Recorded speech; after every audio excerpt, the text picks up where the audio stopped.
আসসালামু আলাইকুম। হঠাৎ করে চলে গেলাম গাজীপুর সাফারি পার্কে 16ই ডিসেম্বর 2024-এ।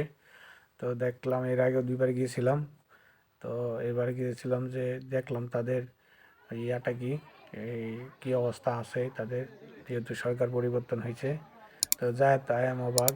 তো হঠাৎ করে মেয়ে বলতেছে সে যাবে, বাঘ দেখবে, সিংহ দেখবে সরাসরি, তারই ধারাবাহিকতায় তো তাকে নিয়ে গেলাম। 16 ডিসেম্বর প্রথমে ঢুকলাম, যা দেখি সামনের দিকে সব কিছু বন্ধ, আমি ভিডিও করতে পারি নাই। তো বন্ধ বলতে অনেক কিছুই খোলা, আপনার ভিতরে ঢুকতে কোনো টাকা নিচ্ছে না এখন, আগে 50 টাকা করে নিত। তারপরে আমরা কোর সাফারিতে যাওয়ার পরে এই অবস্থা মানুষের, 3 ঘন্টা দাঁড়িয়ে থেকে আমরা সিরিয়াল পাই, যেহেতু সরকারি বন্ধ দিন ছিল। তো কোর টিকিটের নাম দিছে হচ্ছে 150 টাকা পার পিস, শুধু স্টুডেন্ট হলো 50 টাকা, আইডি কার্ড থাকতে হবে। তারপর আমরা একটা বাস পাইলাম 3 ঘন্টা পরে। তো তখন বাস 3 ঘন্টা পরে দাঁড়াই থাকে, দেখলেন প্রথম। তো গেলাম আমরা, আমার সিটগুলো প্রথমেই পড়ছে। তো আমরা যখন সাফারি করে ঢুকি, সাফারি করে ঢুকার সময়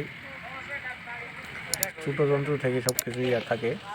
তো আমরা প্রথমে ঢুকতেই দেখতে পাই হচ্ছে কি আপনার জিরাফ। তো জিরাফগুলো দেখার পরে আমার মেয়ে হঠাৎ করে সে অনেক আনন্দ। তো এই আমরা প্রথমে দেখতে পাইছিলাম এই যে জিরাফগুলো তারা খাচ্ছে। আর বাসে করে তো 150 টাকা করে নেয় আর স্টুডেন্টদের জন্য পরে দেখলাম কিছু জেব্রার পরে পরের ইয়েতে দেখলাম জেব্রাগুলো অবশ্য ভালোই ছিল। আরও কিছু আনুষঙ্গিক কিছু ইয়াতে আছে, আমি সব ভিডিও করতে পারিনি। তো আপডেটটা এতটুকুই যে শুধু 150 টাকার ভিতরে, আর ভিতরে তো তেমন কিছু নাই, বাগান টাগান আছে, ওগুলো ছবিটুকু উঠানোর জন্য জাস্ট দেখার মতো এটাই। তো আমার মেয়ে সবচেয়ে বেশি ছিল দেখবে, হরিণ দেখবে, আর হচ্ছে আপনার বাঘ দেখবে। কিন্তু দুঃখজনক হলেও সে হরিণ দেখলো।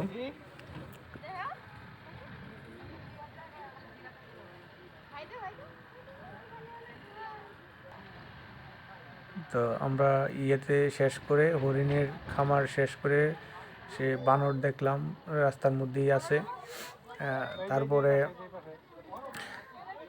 আস্তে আস্তে সামনের দিকে যেতে যাওয়ার পরে আমরা যে দেখতে পারলাম, আমরা কিছু হরিণের যেতে দেখলাম যে আমার মেয়ে আমাদের হরিণ দেখার জন্য খুব তো হরিণ দেখলো। এটা একটা জ্যান্ত যেহেতু ঘুরে আমাদের কাছে আসে নাই, এখানে কিছু দেখা যাচ্ছে বন্যগরু, যেগুলা বিদেশি বন্যগরু সেগুলা। তো এই যে হরিণগুলা, সেইগুলো দেখে আমার মেয়ে খুব খুশি, হরিণগুলো দেখে, যেহেতু সামনাসামনি করতেছে। তারপরে আমরা চলে গেলাম হচ্ছে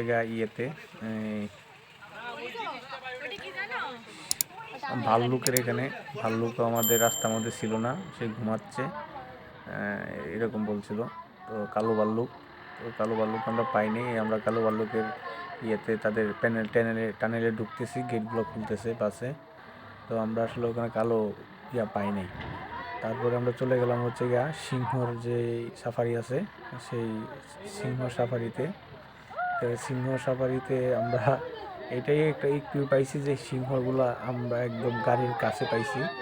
তো আমার মেয়ে তো সেই খুশি সিংহ দেখে, এই যে একদম গাড়ির কাছে সে তারা দেখতেছে, আমার মেয়ে তো সেই খুশি, এবং আমাদের বাসের সবাই অতটুকু ছাড়তো। তারপরে ঢুকলাম আমরা বাঘের যে সাফারি, কিন্তু দুঃখজনক হলো বাঘ এখানে ছিল না, বাঘ সব তাদের রুমে ঘুমাচ্ছিল না কি করতেছিল আমরা পাই নাই। তো এই ছিল মোটামুটি। যারা এখনো চ্যানেলটি সাবস্ক্রাইব করে না, চ্যানেলটি সাবস্ক্রাইব করে দিন।